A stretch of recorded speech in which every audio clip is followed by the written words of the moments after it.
Please, the driver of this vehicle, KRD 603 JE, should come out and repark.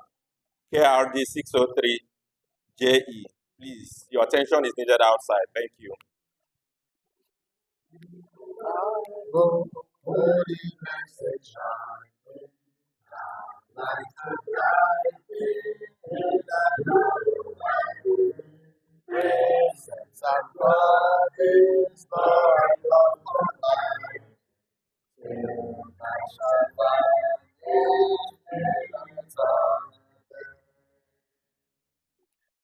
Good morning, brothers and sisters in Christ. We thank the Lord Almighty for again giving us the opportunity to be gathered here this morning. I always say it is not by one's power or might that you see a new day. That the gift of life is a provision from God, and it is something that we have to sincerely cherish. So I'm excited to be alive today, and I trust that we are all excited to be here today. Are we excited to be here? Okay.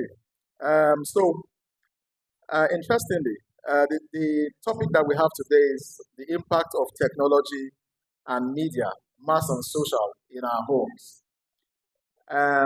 Brother Chinedu told me about this about 3 or 4 weeks ago, that I've been selected to take this topic. And I said, okay. And when I left him and I said, was it not the same Brother Chinedu I was asking how I was going to manage TV time with my children a few months ago? He probably has assumed I have figured it out. So that's a solution I have. Let me come and explain it to the members of the Lost Church. Also, interestingly, I was having a conversation with my wife yesterday evening. I thought to bring it out there so I can take it out of the way. And she said, what are you talking about today? This was by like 2:10. And I said, that thing you are holding in your hand. And she had said, you had better not mention my name in church today. So that is out of the way. Right. So, technology. Why are we concerned about it as a church? Why do we think that it's important that the church, so important enough that the church will want to address the impact that technological devices and media, mass and social, has in our homes? So we're going to look at the lesson objectives. What are we expected to learn at the end of the day? One, at the end of this teaching, we will be able to understand what technology means actually, and then what media actually is, then what is mass media and what is social media. And then we'll also be able to identify challenges posed by technology and media on the family. Then we will discuss the potential impact on our homes. And then we can now get close by discussing how to strike a balance in managing the use of media and technology without distorting family values. So those are the objectives of the lesson for today. So we'll just go straight to it. We say technology. What is technology? So when we think of technology, the first thing that comes to mind is electronics, right? And digital devices. But that's not all what technology is. It's much bigger than that. So technology is taking patterns and elements of our created world to amplify our abilities, allowing us to do more, faster, and better than we should. Technology is taking the patterns and elements of our created world to amplify our abilities, allowing us to do more, faster, and better than we could with our own strength. So that's what technology actually means. Now, a piece of shovel is a form of technology for a certain period age, a certain generation, a certain age and time. A GPS guided tractor is also a piece of technology for a certain age and time. But those two pieces of technology, they do about the same thing, right? But one is able to do work faster than the other. So technology is not something that is new as far as the world is concerned. In the Bible, we can see examples of technological deployment even from God Himself, and then instruments of God. We can see projects being executed with specifications and dimensions provided by God. And you will see that when some of these edifices or these structures were being built, you will see that people were wowed because it's not something that they have ever seen before. I'm sure if you read the book of Genesis chapter 6, you will hear when people were asking, what was Noah building? Right? Because they have never seen it before. But he ended up solving a problem that God wanted to solve in the future. Then also a piece of reading that also fascinated me is the book of 1 Kings chapter 6, the building of the temple. I was reading it and I said, there's nothing because I do design and construction as for a living. So I was looking at it and I said, there's nothing that we are practicing now that has not been done before. You could see all the detailing of how God wanted the temple to be, dimensions, shape, and all whatnot, all presented by God Himself. And when it was built, the people were wowed. So I go next to say that I'm sure that I'm not the only person here who has ever paused and thought of issues like, how did anyone ever survive in life without fan or air conditioning during the dry season? How did we survive? Because we have technological advancement from several generations to where we are now that we can say that we have air conditioners, improvement in technology. So say, how did anyone get to a far distance without the use of a car, a truck, or an SUV? How did we survive without electricity? I still remember when we were quite young. There was electricity, but it wasn't readily available. I don't know if you know that there's this container that you put kerosene inside, and you put a thread, and light it begins to smoke, right? I don't know if you guys saw it, but that was a technological advancement at the time. But now we're having rechargeable lights everywhere, almost at the same price. So that's technological advancement. So we are surrounded with all sorts of technology as human beings in this present age. And the idea of this technological advancement is to aid how we do things and better our lives as individuals. We just finished singing now, for instance. I'm sure that in our local congregations in the village, most of us have hymn books, right? But we've just finished singing, and nobody has a hymn book in the hand. Why? Because we're able to project, right? And look at most of us, we are using our phones. We don't carry hard copy Bibles because technology has advanced to that stage where you can actually have the word of God in your phone. I can imagine Paul or Peter preaching, and he's holding an iPhone 16 or iPhone 15 and preaching, right? Then he used to have a scroll, but that is not the way it is anymore. Imagine I go out for evangelism, I'm saying, let's read the Bible, and I come up with a long scroll, and I'm reading it. People wonder what's wrong with this guy, right? So that's how technology has improved our lives and made things better for us in this current time. Now, we've talked about technology. Then what is media? We've said we have mass media, we have social media, right? So mass or social media refers to forms of media that focuses on delivering news to the general public or a targeted group of the public. It is delivering news to a general public. It's not specific to one person. So examples of mass media, you have radio, you have newspapers, you have even the newspapers have transitioned mostly from hard copy to online presence now. You have magazines, you have text messages, you have emails. So it describes the large amount of information we are able to transmit to big audiences simultaneously. That's what mass media helps us to do. Then we go to social media. So we look at the social media sites that have been put there. It says social media is used to describe a variety of digital platforms, digital communication platforms. So for the purpose of this piece, social media refers to social networking sites like Facebook, Twitter, Pinterest.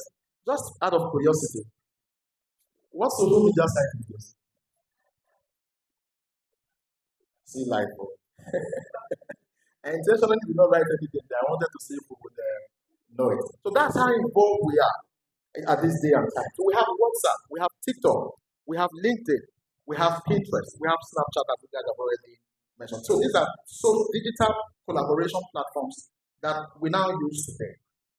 Now, let me give us a bit of statistics in the current world today. First of all, as I was preparing this, I said, let me even check, because the most common that we are associated with in the home are actually digital technological devices. So you have your phones, you have your TVs in the house, right? We have your video games. Obviously, you are playing it with a TV. So I saw in the process of my research in preparation for this worship that you have over 1.72 billion TVs in various households. 1.7 billion TVs in various households. And the population of the world today is at about 8.2 billion. So what you can see is that in every 6 or 7 people, one person has a TV. It's influenced by the content of what you have on mass media, projected in the TV. And then you also have radio as well. Now, to social media, we are told that an average person spends 143 minutes a day on social media platforms. 143 minutes every day on social media platforms. If you convert that to hours, you know how much time it is. Over 2 hours. So if you have 24 hours in a day and you sleep for, let's say, 6 hours, then you have 2 hours extra that you have dedicated from your life to using social media platform, either for good causes or maybe for causes that are not so bad. So we are told that 61.8% of the world population uses social media. That is about 5.7 billion users worldwide. What that means is that 1 in every 2 people that you see is on a social media platform. So the person seated next to you probably has like 2 or 3 on the phone. Facebook is there. From statistics shows that they have over 2.9 billion users. I'm one of them. And then they are told that the largest age group that uses Facebook is between 25 and 34. Instagram, we also told that you have over 2 billion users. TikTok, over 1 billion users. And we have about 8 billion people in the world, right? Twitter, about 617 billion users. Pinterest, about 413, and then Snapchat, over 400. And YouTube, you have over 2 billion users. Even the church is on YouTube. I will not on YouTube. So it shows that whether we like it or not, the presence of digital platforms have come to stay. So it's a reality of our lifetime. It is something that we must use. But the church is deeming it fit to have a conversation around it to say here today to say, if this is a tool that must be used, how do you use it to ensure that you don't negatively impact your own household?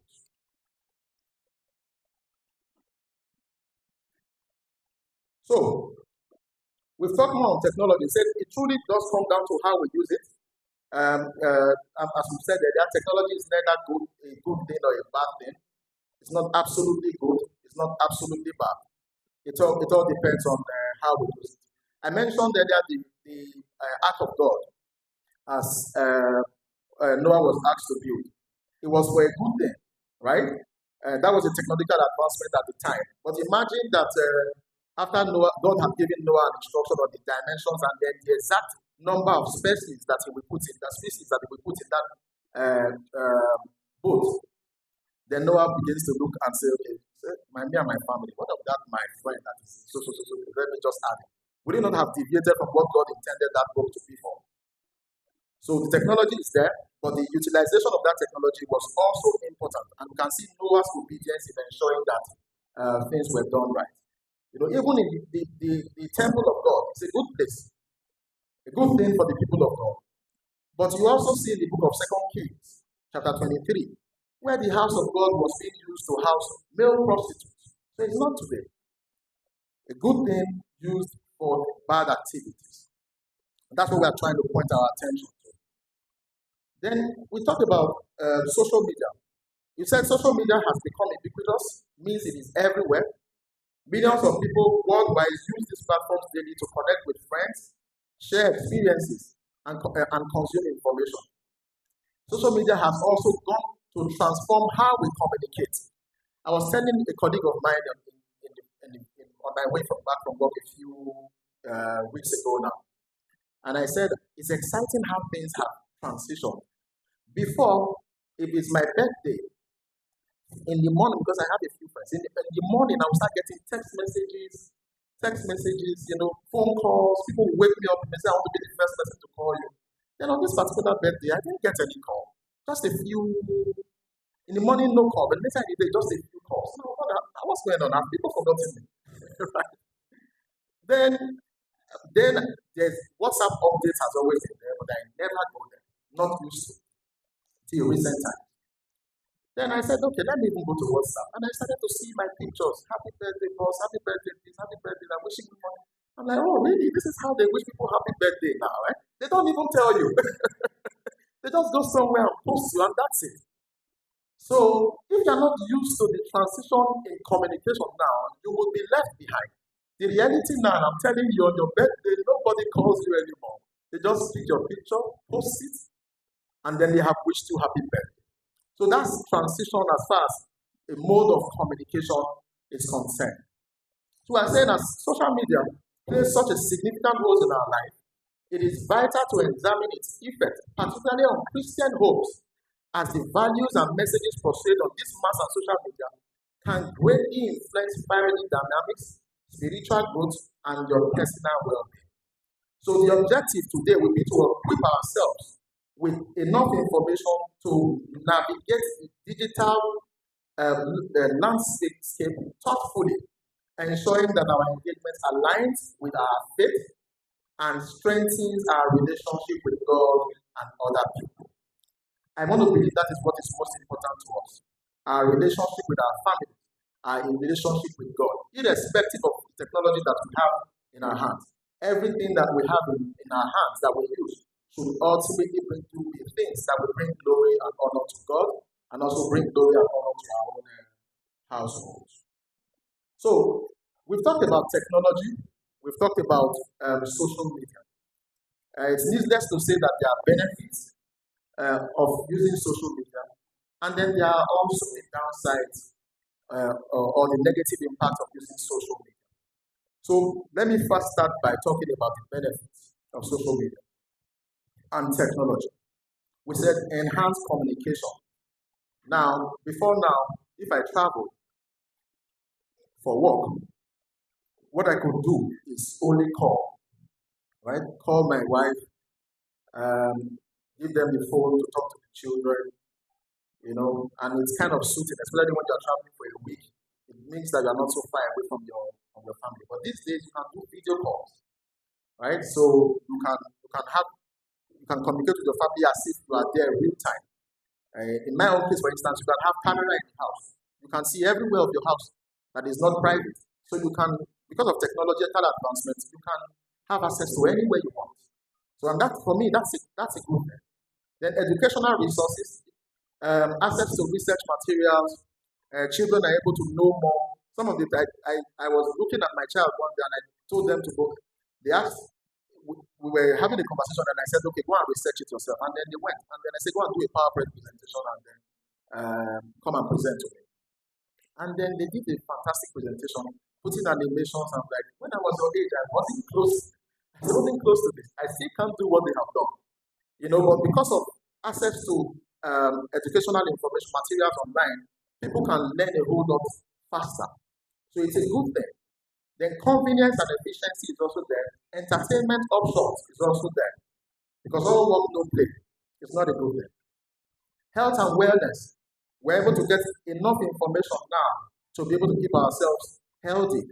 I walk around now with the pedometer on my phone. So I can, at the end of the day, I can check the number of steps I have taken. People have iWatches. People have different sorts of devices that they use to check their, their activities, right? People have watches that can tell if their blood pressure is okay or not, which is a good thing, right?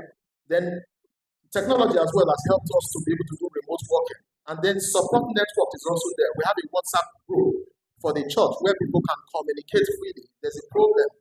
Someone can easily raise it on the platform and about 300 people are aware of it immediately. Isn't that a good thing?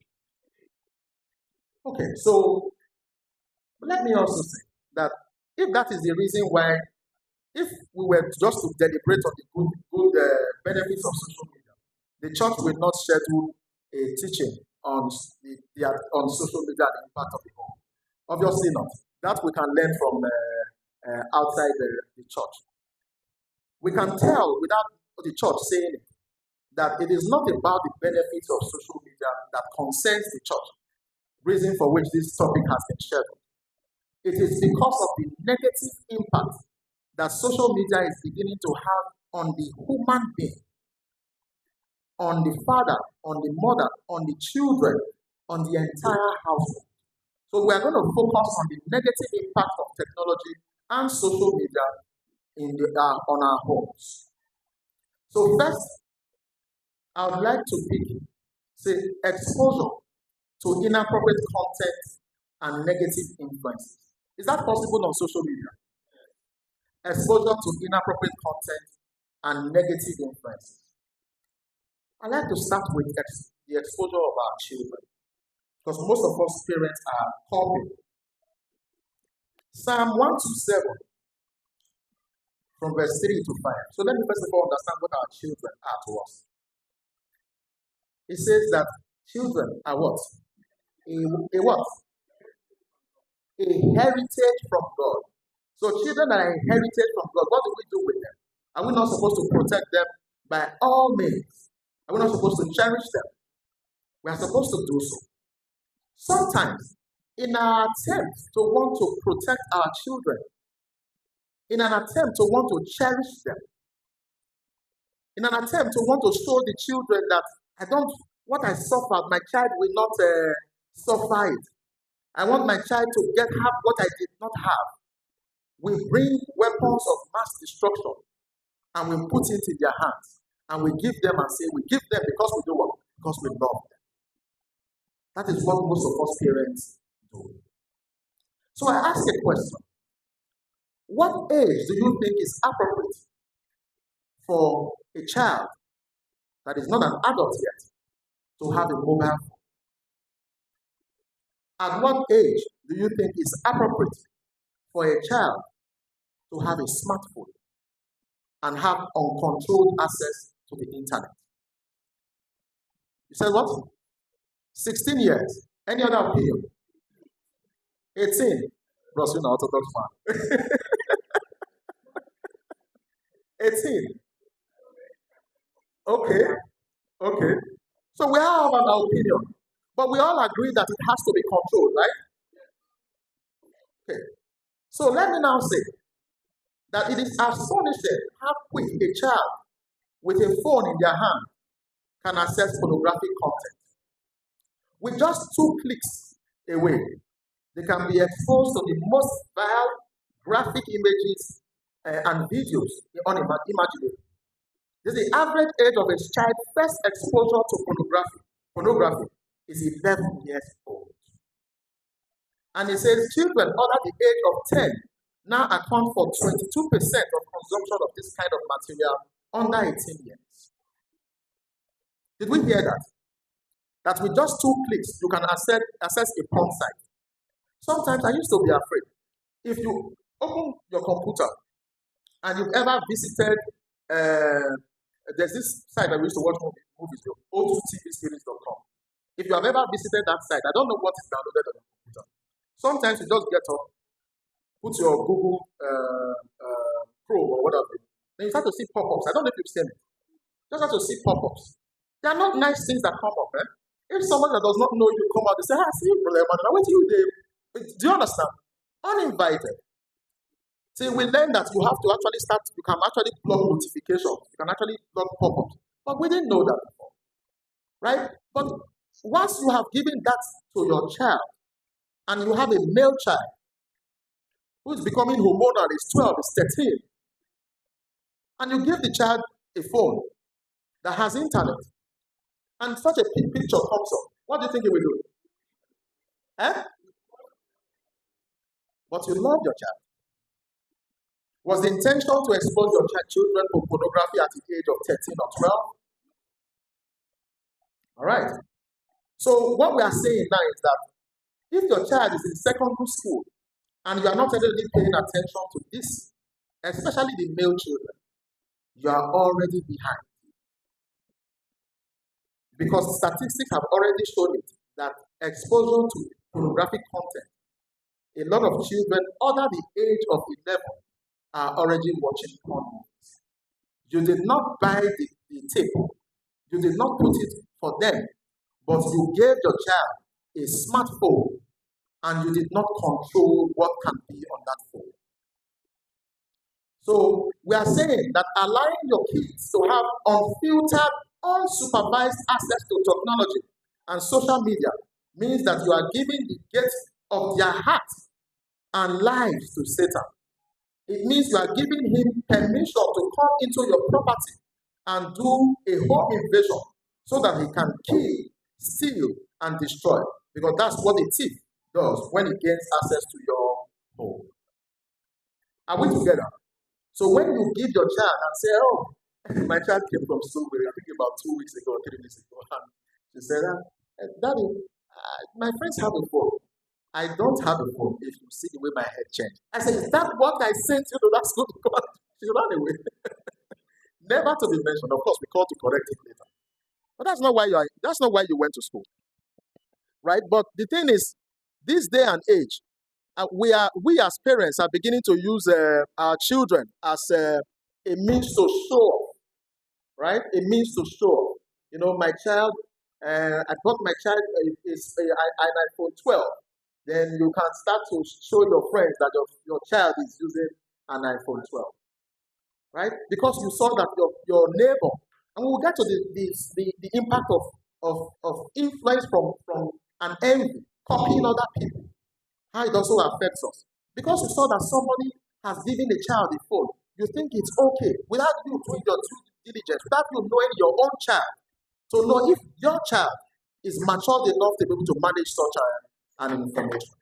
So that's an area that I want us to take away from here, first of all, that we need to go back and check and assess the amount of freedom that our children have. The Bible says, train up a child the way he should what? He should grow. So that when he is old, he will not depart from it. But you have to have established a way that the child should go. You know, sometimes, and to the conversation I was having with Chile, because I was worried. The children don't go out, everywhere is locked. You know, so you want, out of sympathy, you want to let them do whatever they like. So I was trying to strike a balance. I was asking, how do I manage it? How do I manage it? So I was asking Brother Chile, I was asking Brother Afolabi again. But I went to, my child was doing common entrance into a secondary school. And I went and I sat beside the lady. So I had the lady talking. So and I asked the lady the question. And the lady gave me a fantastic answer which I have deployed in my house today. And she said, during school hours, every child in my house knows that during school time, every child in my house knows that from Mondays till Thursdays is a no TV time. On Friday till Sunday, you can do whatever you like. But Monday till Thursday, when you come, do your homework, read your book, but on Friday till Sunday, that you can do whatever you like. So that works for that family. So the point is, you have to be able to dimension what works for your family, but it must be controlled.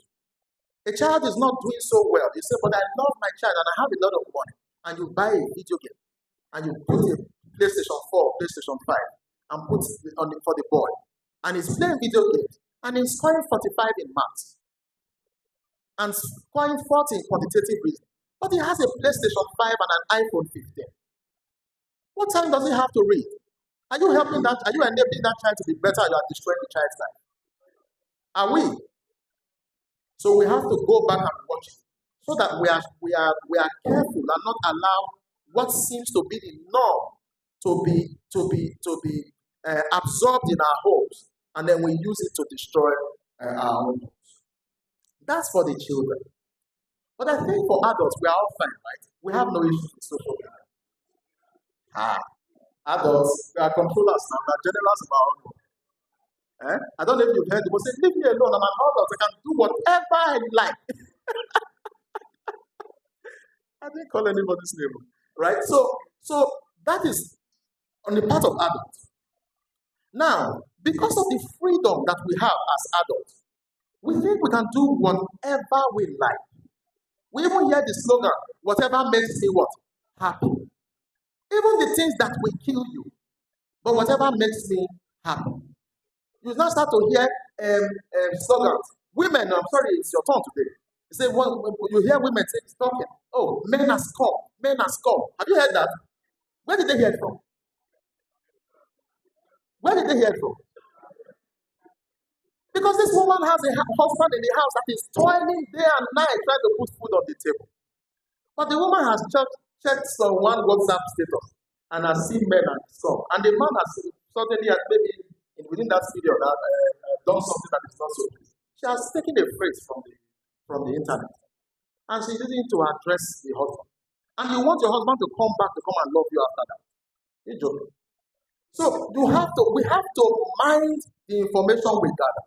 We say when you and I as adults choose to mindlessly and constantly fill our minds with images and information that is not true, that is not honorable, that is not just, that is not pure, that is not lovely, that is not commendable, that is not excellent and worthy of praise, we are guarding the gates of our lives. And guarding, we are releasing the gates of our lives to the enemies so that he can come in very quickly and then start to attack us. The Bible is not Bible that says, guard your heart with all diligence, for out of it comes what? The issues of life. The things you feed into your heart has a way of affecting your subconscious. It now begins to shape what you do. That's the information that you have absorbed. Are we together? Some people have made decisions in this life. I'm not a defender of the government, I'm not a defender of the country. Things are very hard. That I know very well. For you to fuel the car and walk around these days, you can't even imagine. Cost of transportation is crazy. But you know what media does? And I think I've said it here. A while ago, for years now, I've stopped listening to the radio in my car. Because I realized that it almost killed me. What's the name of that program? Say, good morning, caller. Good morning. What's the problem? This government is so this. Price of a bag of rice, 120,000. There is no road. They even say they want to increase fuel to 2,500 in the next 3 years. When Buhari entered, a bag of rice was 10 naira. Now that Tinubu has entered, bag of rice is now 300,000 naira. What are we going to do? They want to cut a graph. By the time you have looked at it, you can say, oh my God, I'm going down. Nobody has even talked to you. Nobody has approached you. The only thing that you have just done is you have gone to listen to radio. Let me tell you the downside. The devil is very powerful. He knows how to manipulate your mind to the point where you don't even have the presence of mind to think. So by the time they finish those radio programs, the host will now say, we hear you, we call on the government to do the right thing and make this better for our people because people are suffering. And then they end the program. Really? After all those complaints, then what was it all for? You just ended up tensing yourself up for no reason. And then they finish the program, you have no solution. Then what was it all for? So when I see anybody put, sometimes I'm almost tempted to text some of us to say, drop that thing off your status. See, when you're putting on those, this government is so. We don't need that information. You think you're helping people? Absolutely not. You are just traumatizing the person next to you. That's what you are doing. So we have to try to limit what we listen to. Instead, let's go to our quiet corners to say, let's see how we can create value in this marketplace. Some people have been so tensed up in this country. They've sold their houses, they've sold their cars, they've sold their properties, and they ran to UK and Canada without a plan. They are there now, they are destitute. You sold your house for 50 million naira. You went to the UK. It's not of value. You cannot buy, that's less than 30,000 pounds. You can't buy a house. You can't do a mortgage. So you can't own a home. So you that used to have a house, you are in the UK with 30,000 pounds without owning a house, and now you have to rent a house that is 2,500 pounds. Times 10. How much is that? Is that not 20-something thousand pounds? So you have sold your house in Nigeria and gone to the UK to go and use to pay rent. And then you have a wife who is looking at you and not smiling. What have you done to yourself? How did you get to the point where you were so agitated and so convinced that this country is completely destroyed that you made that decision? Did the government call you? Do you have any statistical data to show? You heard it where? In the news. So we have to take a step back and reappraise ourselves as adults. It's what's up for adults. To ask ourselves, what are we feeding into our brain? Because subconsciously, it will take control of how we act ultimately. Are we together? Exposure to negative influences, contrary to Christian values. Social media platforms often expose us to content that conflicts with our faith, from questionable ideologies to materialistic lifestyles. These influences can subtly shape our thoughts and behaviors. It is essential to remain vigilant and discerning, grounding ourselves in scriptures to navigate these challenges. I have another place where we discuss this problem. Let me mention it so that I don't forget. Negative influences. Sometimes when I see that, I read Daily Mail. For some reason, I have not been able to read it. Sometimes I read the news and I see that they say, oh, this man was living in a 12-bedroom mansion. He has just killed himself. And you ask why? And you read and say, why? Because he was owing the bank. So. They will say the reason was because he was going on expensive holidays even when he did not have money. He was so much in debt that the only option that he could take was to do what? To kill himself. But how did he see it? He saw people living a posh life. He did not ask them how they got their money. He did not ask if it was a product of delayed gratification. But he went to do that. Because why? The wife wants to go to holiday in Brazil. And when you don't do that, you see the woman say, all our friends have traveled. We have money more than them. Why are we not traveling? Let's travel. Can you afford it? But why? Because people are posting pictures on social media. They're posting pictures. We are in the UK. They borrowed money from the bank. So that they can go and be able to post pictures. So that people can be happy with them. Whereas the people that think that they're happy with you, they don't care about you. As a matter of fact, when you go broke, they will post it on social media that you have gone broke.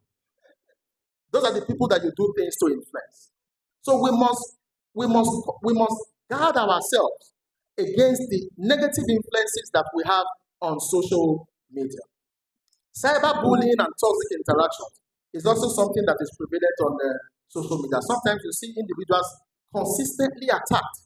You see people going to commit suicide because of the amount of bullying that they have received on social media. We as Christians have to be careful. We have to guard ourselves against being in such situations, even in the first place. There are things that as Christians we shouldn't even be participating in. Sometimes too, I don't know if it's called cyberbullying. Sometimes we also have WhatsApp bullying in this church. Are we together? Do we have it? Do we have it? Let's tell ourselves the truth now. Somebody just posted something inappropriate. Maybe I could even be guilty of it. And then we say, who did this? Everybody, when 200 comments from one person. How do you think that person is going to survive it? Right? Everybody is posting. Oh, you did wrong. But then you don't hear he did wrong. Leave him. Right? So we have to be careful so that we are not trying to do the wrong thing, but that right thing that we are trying to do becomes create a toxic environment. Just to buttress what I have said on the negative influence of media, I want please project the next slide. Yeah, so while I was preparing this lesson yesterday, I just said Daily Mail that I usually read and Punch, and I extracted some pictures. This is yesterday. Can we see it clearly? We can't see it clearly. Oh, it's tiny. But you can see this one. Can you not see it? You see, this is the news. Woman who says she died and went to heaven, says she was there. Says there was a surprising test she took when she got there. Excellent news that will uplift you, right? Netanyahu's home is targeted by drone. says Israel, after Iran's supreme leader roared that Hamas is alive and will stay alive after terror boss was killed. Is that not great news? Liam Payne's ex-girlfriend, Daniela Thompson, breaks her silence as she reveals she isn't mentally strong enough to face the reality of the singer's death at age 31. What other news is there? Controversial beer is revealed as Britain's favorite pint. So where does your go-to rank? What Meghan Markle's koala hugs for friends and colleagues really mean reveals body language expert. This is the news. Tell me what that does for you. Go to the next one on Punch. Go to the next one on Punch. This is Punch, right? For real? That close? Go to the next one on Punch. EPL. Well, that's a good news. Youth students protest first state of Ogbomoso Road. Khan hails Oniafi. Gunmen assassinate. I just say that Delta urges residents to as flood threat. What Libya? Just check. What information is useful to you here as a Christian? What are these? But this is media. Which one here tells you that everything will be okay? Is there anyone? So this is where we spend our time. That is why we are so anxious. That is why we are so tensed up. Not because anybody did it to you, but you have fed your mind so much with negative information that you can't even control your emotions anymore. Okay. Another negative impact. Please go ahead. Distraction and overuse. I'd like us to see that picture. Distraction and overuse. Next now.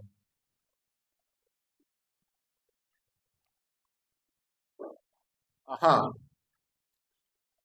How many of you us can relate to this? Say the truth. How many of us can relate to this? If this is a constant in your home, is it a good thing? If this is a constant in our homes, is it a good thing? So what are those people doing? They are communicating, right? With people? External people, because they can't be chatting with your husband that is on the other side of the bed. But this is the story of our lives in this generation now. So families are struggling to bond. Why? Because the husband or the wife has a communication device. He wants to chat with somebody that is not in the house. He wants to look at WhatsApp status and laugh. But the reason that should really make you laugh is sleeping right next to you. But you can't even recognize it anymore because there are other interesting things. Unfortunately, those things that are making you laugh will not help you build your home. It will only cause you more problems. So what's really important in life? The love of God, our faith in Him, our salvation, the love of family. Others are secondary. So I'm advising today, we have to stop these long calls and chats at night.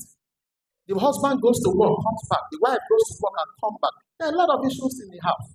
It is time to start to at least discuss them. If it's to ask for money, use the time to ask for money. Right? Than to spend the time that you should be getting to bond with your husband, to bond with your children on social media. People that are outside and don't really care about you. So we are saying this is not a practice that we should encourage. But when we get to mitigation plans, we will talk on how what we can do. Please give me a few minutes. So we talked about distraction and overuse. We said fragmented attention. People no longer pay attention to each other. That is there. It also has impact on physical and mental health, and then diminished relationship as well. Right? So because you are more, so people now get so used to communicating on their phones that they no longer know how to strike a conversation with people. I have seen people go out on dates, and I don't know if I have the picture. Please scroll it. You see a boy and a girl sitting in a restaurant. They are on a date. Do the picture now, this man. And the man is holding a phone. And the woman is holding a phone. And they went out together. So go and get to know themselves better. Are they knowing themselves better? But you know that many of us are like this now. We are so addicted to the phone that we no longer understand what it takes to have a conversation with the next person. We want to go into people's DMs. I like to use the word, we want to slide into their DMs and have a conversation. Whereas the people are around you. You can't talk to someone face to face. It's a major problem. And because of that, I was telling my BD lady in the office, says, I said, have you followed up that? He said, yes. I said, okay, well, so how did you do it? He said, I called the person. I said, you called the person. So have you gone to visit? He says, no. I said, something wrong with you. You want somebody to give you business. You've been calling the person. You've been calling the person. He said, do you know how many people are calling me? You need to go there and strike a relationship so that the person will know you and trust you enough to make a buying decision that favors you. Not because you are calling the person. But the people are afraid because they are not used to engaging people. They like to just send a WhatsApp message, whether it's effective or not. They don't care. So social media is diminishing our relationship with other people. I dare say that this day and age, even the word social media, it shows that social media is really not so social. Now, where I want to dwell on, please give me some time. Comparison and envy. A major problem in our homes, fostered by the use of social media. Now, you see somebody put a picture on their platform. The person is looking all clean, all sharp. And you are saying, wow, what cream is this person using? What soap is this person using? What sponge is this person using?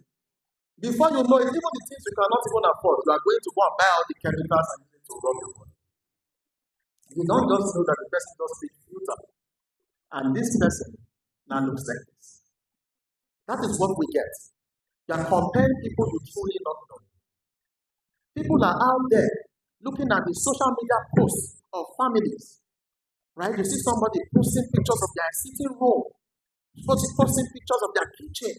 And you are excited, you are worried. You say, baby, look at those people's kitchen. I want that kind of kitchen.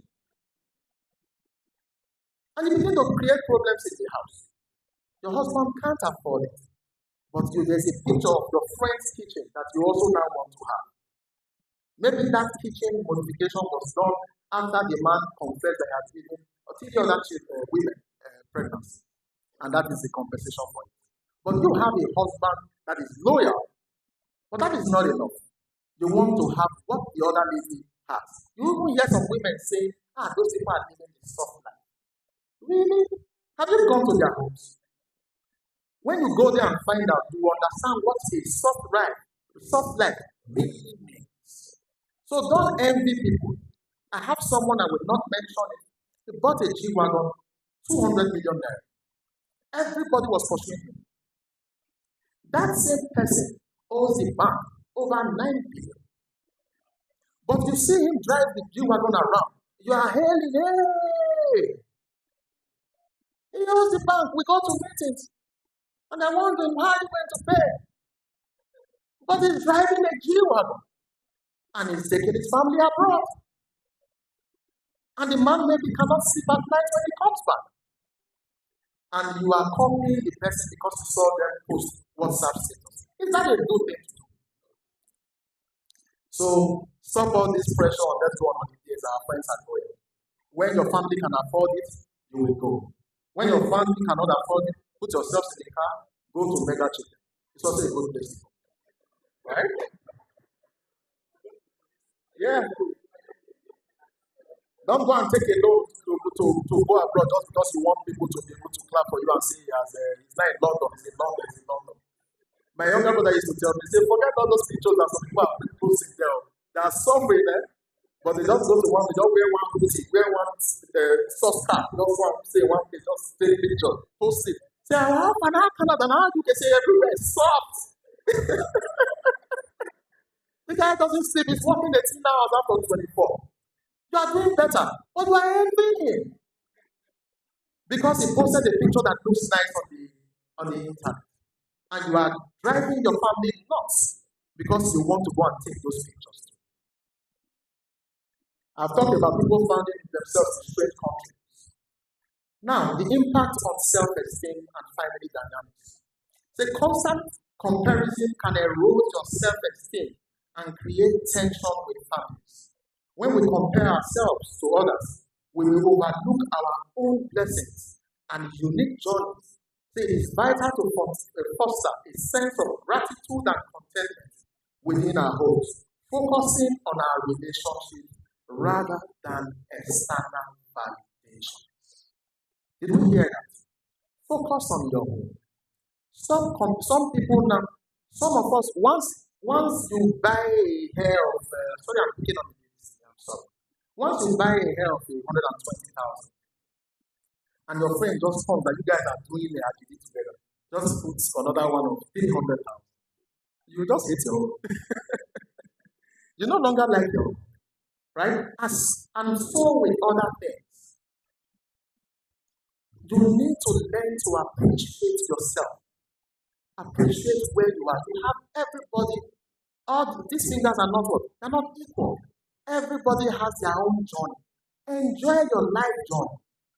Don't try to go and be comparing yourselves or envying other people.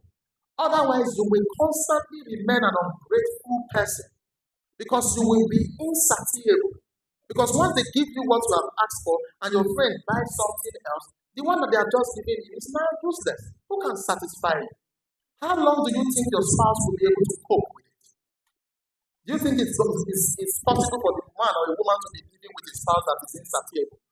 He's always complaining. At some point, pray that the man is a Christian or the woman is a Christian. You will have problems in your own homes. So please, in everything that we do in this life, we must learn to do it to the glory of God. Where we find ourselves, give thanks to God. Forget about what you see on the pictures. None of them add social media. None of them add value. Also, we talk about distraction from faith. Distraction from faith. Some of us, during the time when we are supposed to be spending bonding with our families in the evening, can't even get the husband to come. Some of our hopes is the wife that is the spiritual warrior. We, the husbands, are just followers to church. Come, let's pray. You will not come. What are you doing? You are chatting. What are you doing? You are calling. A time that you're supposed to have a conversation with your family, read the scriptures, pray together. No, you can't do it because you are constantly chatting. So that is something that we need to stay away from. Competing interests and priorities, right, is also something. When you are even in the worship, you can check some of us, right, to bring our phones. You see notifications dropping in. You get distracted. Instead of you to focus on what you are here to do. And also in our homes, focus on your family. But instead, once the notification comes in, you are distracted, you want to quickly see what is said. Now, in closing, we say, how do we balance the use of technology and social media? How do we balance the use of technology and social media? We've said, first of all, everything that we do must be things that bring glory to God. Also, for you to make any headway at all, you must learn to apply discipline. That is the only way you can get yourself out of it. Because it takes a strong will to see something that is tempting and say, I am not doing this at this time. So discipline. So how do we strike a balance? First, we have to set boundaries. So we have to know what we want out of our lives, how we want to live our lives. Not distractions from outside that determines how we are living. We have to set boundaries. In setting boundaries, we have to set time limits and screen time management. Screen time management is when I can say from 10 o'clock, my phone and put it on the dressing mirror so it's not even near me. So till the morning I'm not touching it. Right? For TVs, I can say from Monday till Friday, nobody watches TV till 7 o'clock. You have 1 hour, 7 to 8. Whatever you want to watch, then go and sleep. On Saturday, you can watch. But that is control, right? But there's a reason why you are not doing it. You are not doing it because you want to punish the children. You want the children to be able to do what is expected from them during term time. Read their books that will actually add value to their future before they start to go and watch TV. So there has to be limits. There has to be control. and you have to be disciplined enough. Also, you can't do any of these as a family because this is for the home now. You can't do any of these as a family. They say, how can two work together except they do what? They agree. The husband and the wife must be able to agree to say, this is something that is useful to this house. And I learned over time that what you tell your children is they're just talking. They respond to what you do. They respond to what you do. So you must be ready to pay the sacrifice of showing your children the example that you want them to follow. But first, husband and wife must say, we agree. So if we say no screen time from 7 o'clock, and then you are doing screen time, now, okay, that is what's really bad about it. So you have to be able to manage it.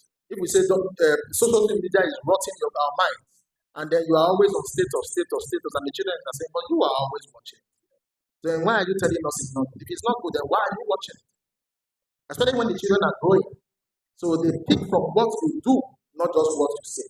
That's why I started by saying discipline, discipline, discipline. Family discussion about content consumption. This I have with my children every once in a while. Right? What you should watch, what you should don't watch. Right? Sometimes I make them to watch YouTube in front of me. I say, this one don't watch it. This one don't watch it. Sometimes they sneak behind my back and watch them. So I say, don't watch TV during the day. When I hear my car coming in, they don't go and watch them on camera. Sometimes I snap them and send to them.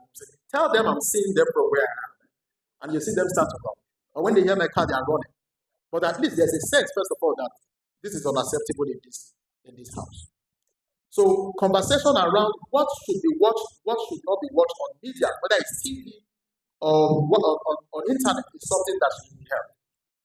Some families sit down and stay for 90 days and watching Big Brother. Gather their children, wife, husband, all the children, they with 90 days. It's not 90 days, 90 days, I mean, and they watch it from beginning to the end. And some men will go at night to go and be watching other things. Right? So you have to ask yourself, is that useful to your families? Now, we have to talk about encouraging healthy engagement, focusing on uplifting content, and as a way of balancing technology and social media, especially on media. Focus on content that is uplifting, not the ones that you want here, learn things that will ultimately damage your home. Then lastly, we say participate in faith-based online communities. I know this one it sounds very churchy, like everything that you're saying here, focus on uplifting, on which one is that one. I think I come waiting to entertain me, Jared. Nobody is saying that you shouldn't have a bit of entertainment, but your focus should not be on all those things that negatively influences you and impacts your home.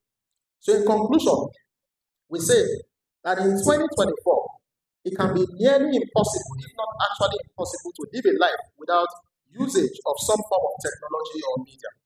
We should be thankful to God for the many modern conveniences that we enjoy, but we shouldn't allow these blessings to be turned into something that dishonors or displeases God. Finding a balance in media use requires intentionality and discernment. By setting boundaries and encouraging healthy engagement, we can use them to enrich our lives rather than distract us from our faith. May we ever be mindful and aware as we daily use the technologies that are available to us. And may everything that we do bring glory and honor to the name of our great Lord and Savior Jesus Christ. Amen.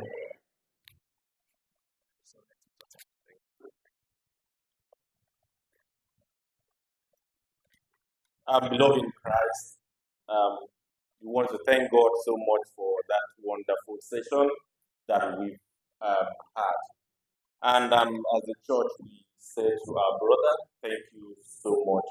That was really expository lesson we received. Thank you for highlighting this issue. Beloved in Christ, we are going to take questions. If we have there's any question, please let me see by lift of hand. This first column, I can see number one. I can see 3 questions already. 4. 5 and 6. Thank you so much. So, question is kindly go straight to the point. I've thanked the teacher already, so please, question, please.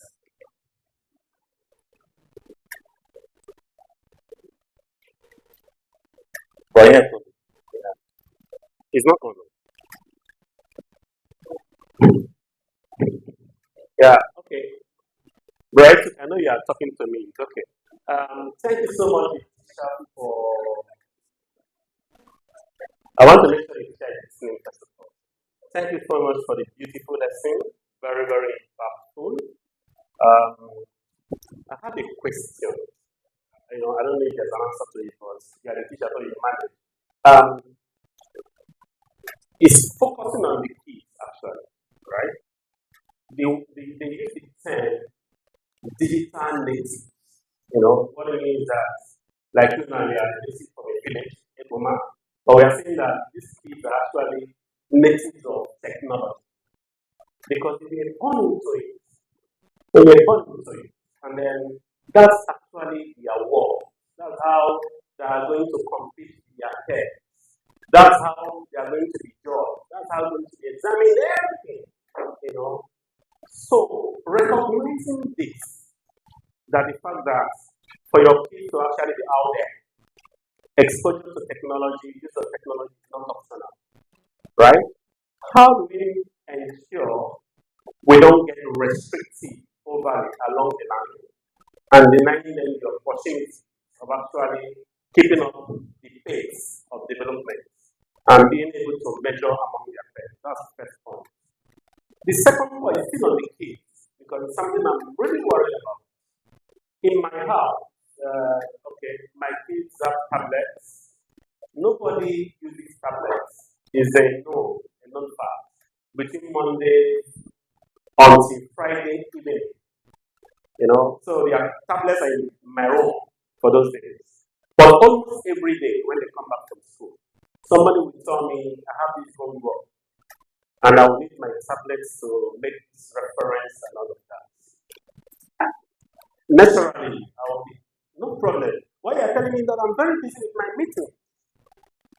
I won't know exactly what you're going to do within that period, apart from the fact that I'm going to trust. So, you see, when it now comes to control, it's almost impossible. So, how can we then, on the other side, think of how to build up their minds or build up their content instead, knowing that absolute control is probably impossible? I don't know. I hope I didn't confuse you. Thank you very much. Okay. Question well received. So, first of all, the objective is not to totally withhold access to technology in the house, but rather it is more of controlling the assets, so that they don't get entangled with information that is not age appropriate to them. So you mentioned so that they can compete with their peers. Now, I know that this day and age, most of the schools ask the children to come with laptops. So even my youngest, that is 6, has a laptop because she has to do coding in school and she can't borrow her 6,000. So she has to do it. But that is for educational purpose. They want to do a research. I just mentioned earlier that ask them to go and do a PowerPoint presentation. That is also for educational purpose. But I also go there sometimes and I see that they've stopped doing the presentation and they are playing games on the phone, on the laptop. So how do we do? It's called monitoring and control. And it has to be a consistent thing. Checking their laptops for what they were doing. And then, I learned this from Wilson at some point in time. A tab. Good device for a child to play with. But what also stops us from having a desktop or a laptop in a reading area, or a research area, or a library in a house, with a screen facing everybody? So that what they are doing You can see it. When my children are on their laptop, I make unannounced visits. So go and see. Say, let me see what you are doing. Say, what are you researching? We have to be able to control it. We can't withdraw. That's why I said we can't withdraw technology from them. They won't be able to compete with their parents. In this day and age, you say because you don't want your child to have access to the internet, don't give the computer. The child will struggle because that's not the age we find ourselves. But when you give that access, how do you control it? So that's the point. You have to be able to control it. Also, there are set engines that you can actually configure with the age bracket of your child. YouTube that your children can watch on TV. There's a way that you can put the account, and the account is for a child. There will be a limit to what they can watch. But you, as a parent, have to have the presence of mind to know that that is something that is important to do. Otherwise, you expose them to all sorts in the internet. I hope I answered the question. The second one was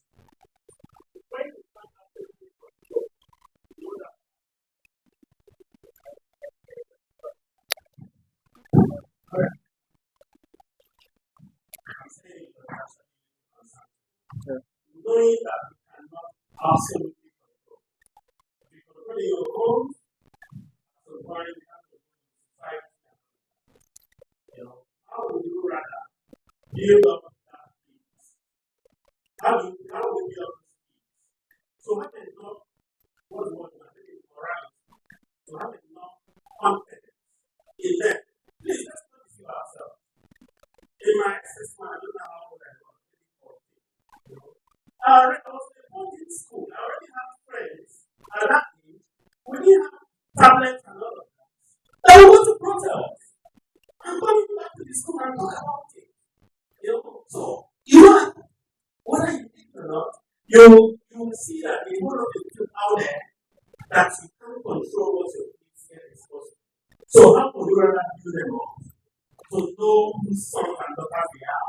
And when in those kind of situations, they will know that that's not what is expected of them. Okay, thank you. I think you've answered it already. Education. Sensitization. It has so that's why when we're talking about the impact on the adults, we say that the adults are so distracted that they don't even have time for their own families because they are chatting with external people. What are the parents supposed to be doing? That's why we mentioned that you should raise your child in a way that it should grow, so that when the child gets old, it will not depart from it. As much as you can, and as God enables you, that is what you can do as a parent. But you have to actually have been able to educate. So some of us withdraw technology from our children, spank them, do all sorts of things, and never explain why we do it. My daughter was looking at social media. Researching on what topic was she looking at? Bullying. And then I walked in and I said, "What are you looking at? What are you doing?" She said, "Bullying." I said, "Why is that important to you?" She said, "Because I just wanted to research." I said, "Close it." And then she did. This morning in the church, she came to me and I said, "Daddy, but you never asked me why I should do it. You never told me why I should do it." And I said, "When we get home today, I'm explaining to you why." It's my duty to go back and educate her on why some certain content are not for her, even if she can type. So it is the parents, if you have the parent has to be, can't say you cannot control it.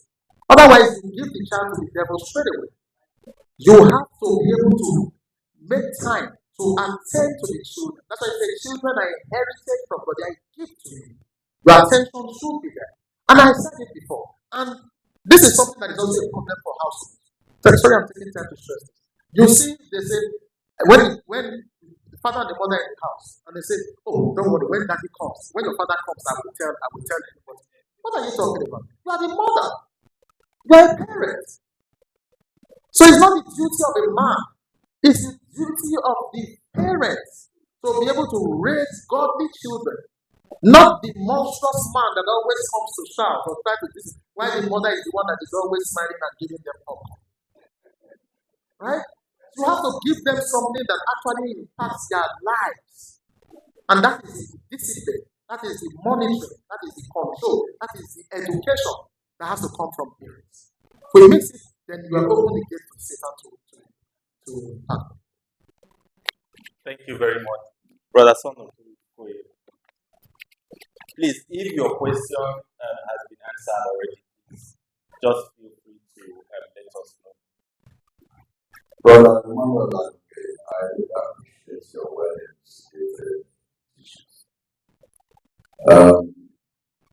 I remember those days when Christians normally go to church with their Bible. Those who are timid, they normally cover the Bible with a newspaper so that they will not cover the born again. Then those who want to associate with Jesus Christ or cover identification, we say yes, whatever they call it, yes. Outward they call Christians in Antioch. What I'm saying is this technology has come to stay quite well. We have numerous benefits and the negativity which are highlighted. My question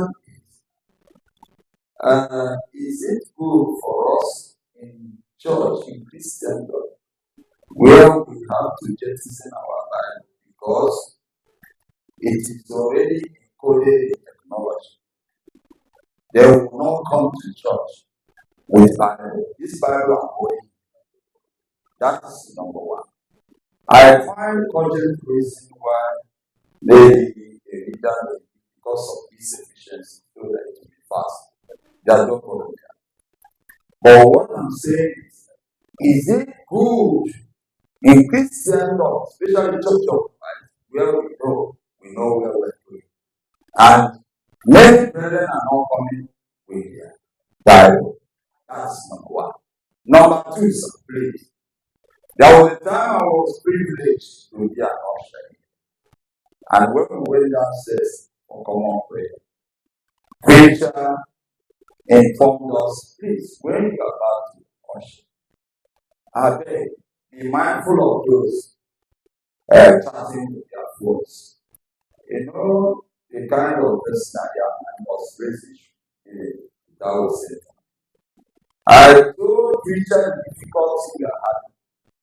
If you capture someone who is pressing phone, and you say, stop, the person telling you the phone and person I am reading Bible, what will you do? Simply because already encoded that. So how do we strike the balance?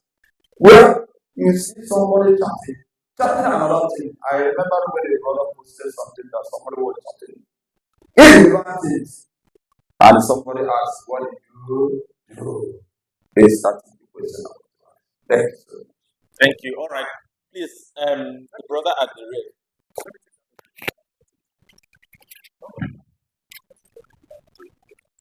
Praise God. And so, my question comes from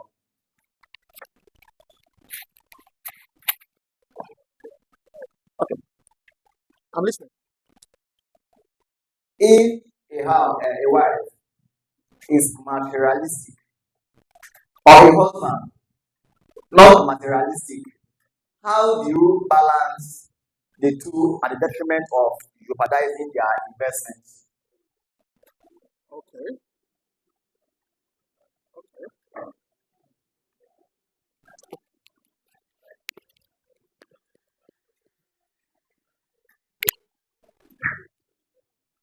I did.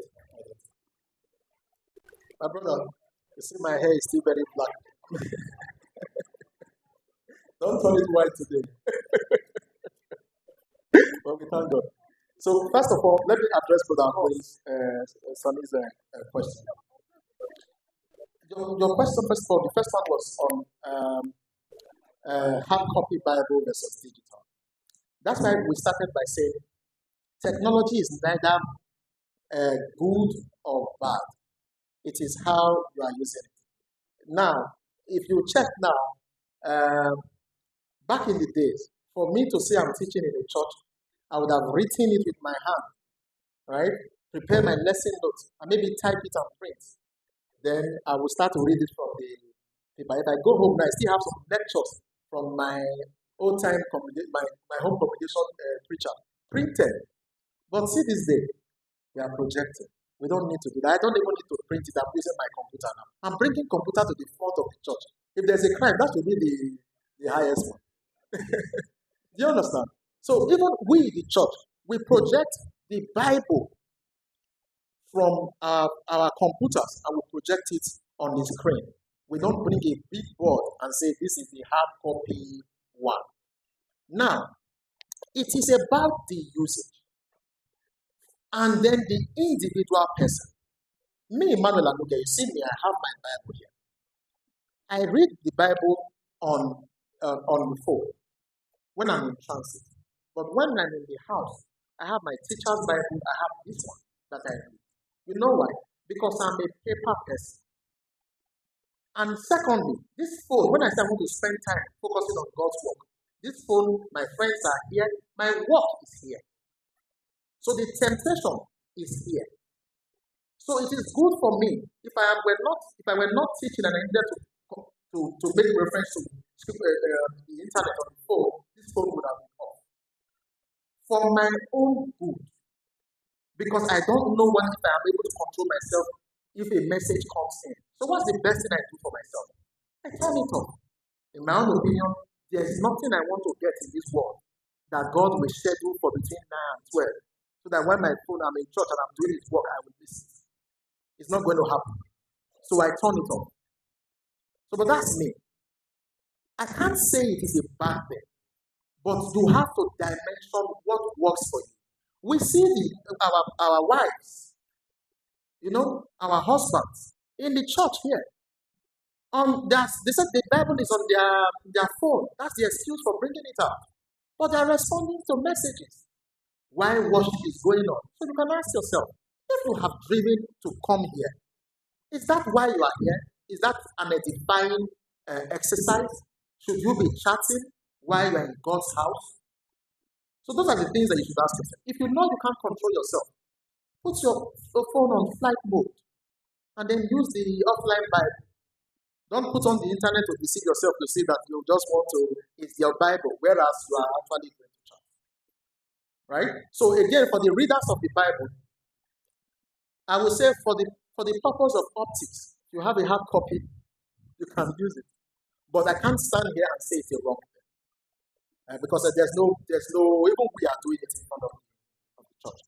You, however, for the purpose of optics, just take a hard copy Bible. Just it's pleasing to see. Do you understand? Then the second one, materialistic. If the husband is materialistic or wife is materialistic, how do you manage it? Self-control, discipline, and self-control. Sometimes you, the man, the purse is your own. Right? We're not talking about the woman's money now. The purse is your own. You are ultimately responsible for what happens to your home. Ultimately. So, anybody in the world can put pressure on you. At what point do you agree to put yourself in so much debt and then you go to the balcony and jump and kill yourself? At what point will you explain to yourself that because you wanted to satisfy the curiosity and the need of somebody else, that you went to go and steal and you are put in prison for taking money that was not belong to you because you wanted to satisfy somebody else? I'd rather live a miserable life with a woman or with a man. But don't do what you cannot afford.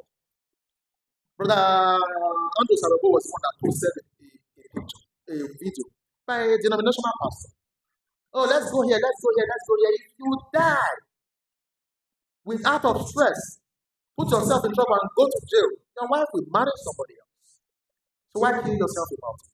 Do what you can afford. What you can afford, it is what it is. Nobody will put a gun in your head to take money from your head. This is not the topic, but that's why when people talk about joint account, I'm like, what are you talking about? Thank you very much. Thank you. Bro, Kizington, please, your question. Yes, please ask your question. Yeah, thank you very much. You have rightly said you are teaching that all the news we are receiving are all irrelevant to us. Am I right? It is all said, easy to say than to done. What do you mean by this? We have become father before you are coming up as a father.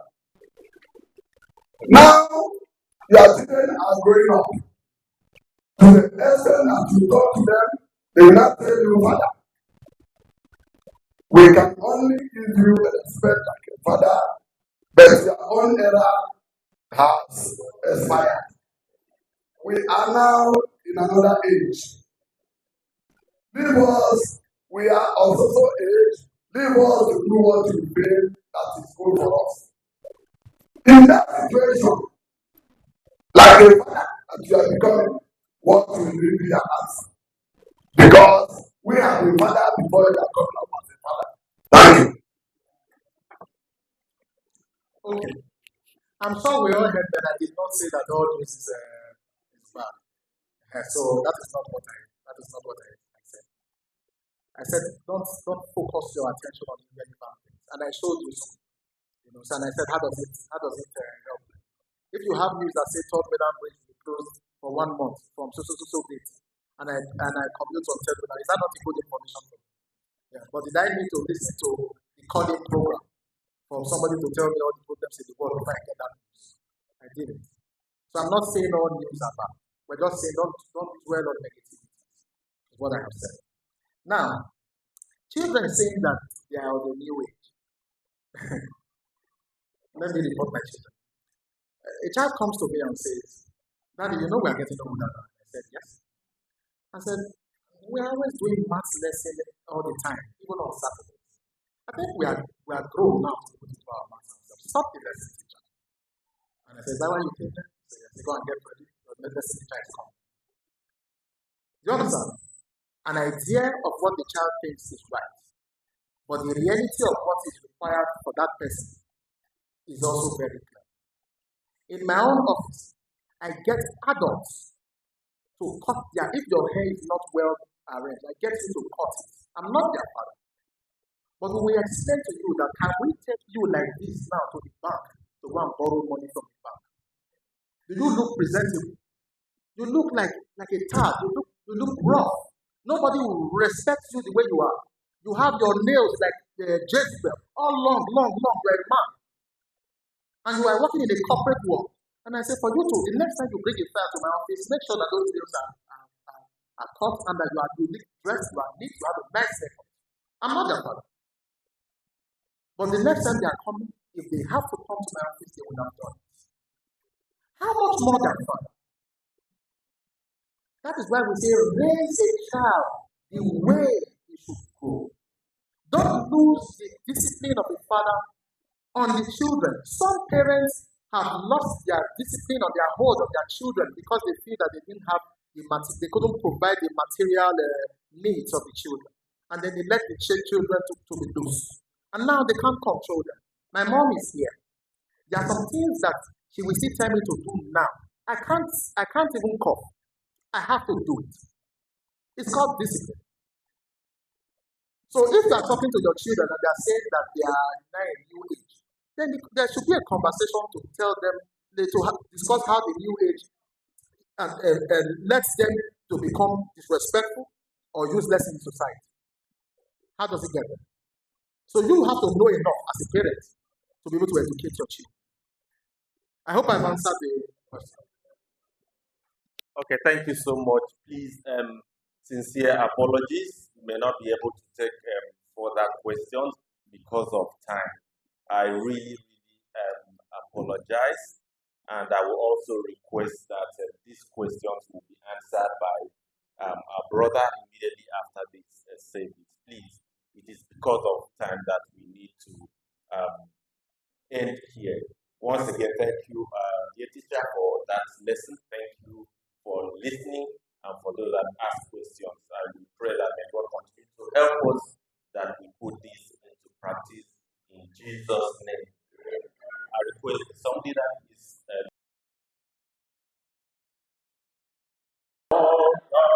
This is my belief, one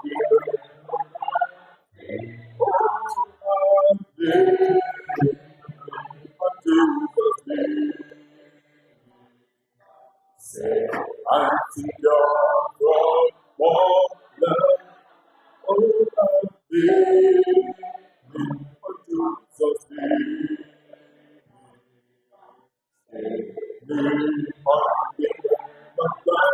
Jesus, lost.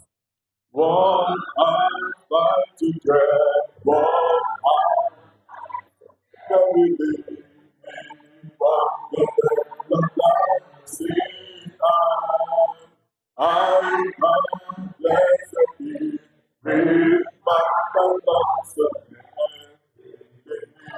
one oh, I live.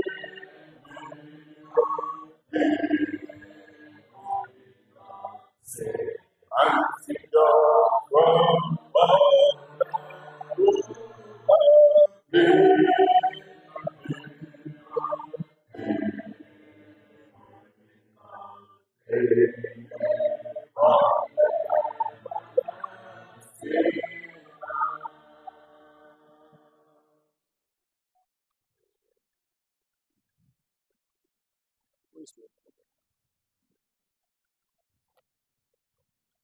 Let us pray, brethren.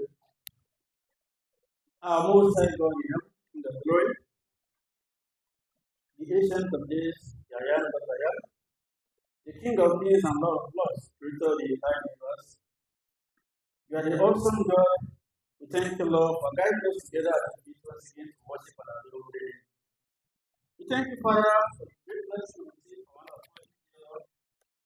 And we receive great Lord, and Jesus, Father, Jesus, and Master, how to be faith, how to live our life, and body of the nation. We thank you, Father, for you are Lord, for we support you, Father, to study and give us the students. You will satisfy you, Father, and come to us, Lord, and give you glory. But the glory that come to this world, Father, send you, Lord. No, Lord, because you, Father, children, please, and another to them to preach the gospel and do your work that was done here. So now, Lord, the way that God is Lord, have clear things to do the gospel, reach out to any souls that want to reach us this day, Lord. Those times where we help do not have to get on something that's true. For us to hear ourselves. We can make the full this day, Lord. So hear the good word. So, dear Lord, we are asking you, Lord, let's what we done. Lord, of anything I said, I said to great, big, fast. That way is committed to teach us, but I have more to give to us. Now, only hear us, Lord, in fact, therefore, things that have to do with spirituality. Most time, Lord, we have to thank you, Father, for your simplicity, Lord. Everything of us is part of the family and life today. Now, told us we want the Father, tell you every good thing, any virtue. These are worthy of the place of God to seek the Holy Spirit. Help us, Lord, to maintain the good things that have to do with technology. We are better aligned, we are better Christian risk, while we are less. After the year, the world has been this world, Father, will not be in class today. Help us, Lord, to use them to your own, our own ways, and to edify ourselves, and to build us up, and as we try to be practicing. Most times, we will thank you, Father, for giving us the year. Once it remains over as we are listening, submit your prayer, let us hear with those words in our heart. Meditate upon them every day, Father, and bring them to better life. And also, for the example, give the second of us that God just out of it. Help us, Lord, to repent and value those good aspects and talk this day, Lord. Both sides of the head, thank you, Father, to continue to this worship. Help us, Lord, to listen to the people business worship time for seven. That's the humble of the Lord. Thank you, Father, for the Lord was better the people, Father. Remove all forms of distraction, but Father, help us to do your will, Father, and thank you, Father. Thank you, Lord, for the continue this service. Help us, Okay,